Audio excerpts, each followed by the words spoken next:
Max তুমি কতক্ষণ করলা? 1 ঘন্টা তোমার খুঁজতেছি। আসো তাড়াতাড়ি। 1 ঘন্টা আমি ঢাকা যাবো না আমি, হ্যাঁ? আমি ঢাকা গেলে বাড়িতে কেউ আছে? হ্যাঁ, বাড়িতে তো কেউ নাই। তোমারে খুঁজতে খুঁজতে আমি হরাই না গেছি গা। কই আসিলা? গার্লফ্রেন্ডের সাথে তো এত সময় দেওয়া যাবো না। গার্লফ্রেন্ডে এত সময় দেওয়া যাবো না তো। গার্লফ্রেন্ড এত সময় দেওয়া যাবো? গার্লফ্রেন্ড মানেই তো শয়তান। গার্লফ্রেন্ড মানেই তোমার শেষ করে দিবে একদম। তোমার এই যে সুন্দর বডিটা, সুন্দর চেহারা, মাশাআল্লাহ কি সুন্দর তোমার চেহারা।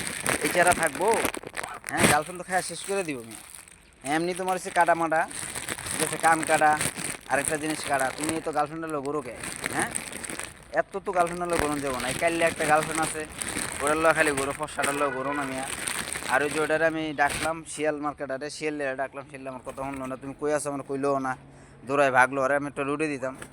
এই যে কেনিয়া গেল। হ্যাঁ হ্যাঁ, এই কি এলো? কেনিয়া গেল রুটি লাভ দিয়ে। আর যাই হোক, তুমি এই যে আচ্ছা, আসো আসো আসো, তোমার একটা আদর করে দিয়ে আসো, আসো আসো আসো, থাকো, হ্যাঁ? বাবা ঢাকা যাইতেছি, তুমি থাকো। কারণ গেটের উপর দিয়ে যায় কামড় দিও না, আবার ওয়ালের উপর দিয়ে যায় কামড় দিব না। ওয়ালের উপর দিয়ে বাইরে যায় কামড় দিব না, ভিতরে আসলে আর কামড় দিয়ে ছিঁড়া লাইবা। ঠিক আছে, আমি ঢাকা যাইতেছি। রিল্যাক্স হয়ে থাকো, ঘুমায় থাকো, গাছের তলে যায় যাও। গাছের তলে যায় ঘুমায় থাকো। স্বর্ণের একটা চেন দিছি, আগামী বছর তোমার যদি বাচ্চা থাকো তুমি, তোমার একটা রূপার চেন দিব। ঠিক আছে, তো থাকো, দরজাটা লাগাই দিই। তো গাইস, পাইছি ম্যাক্সটা অনেকক্ষণ পর।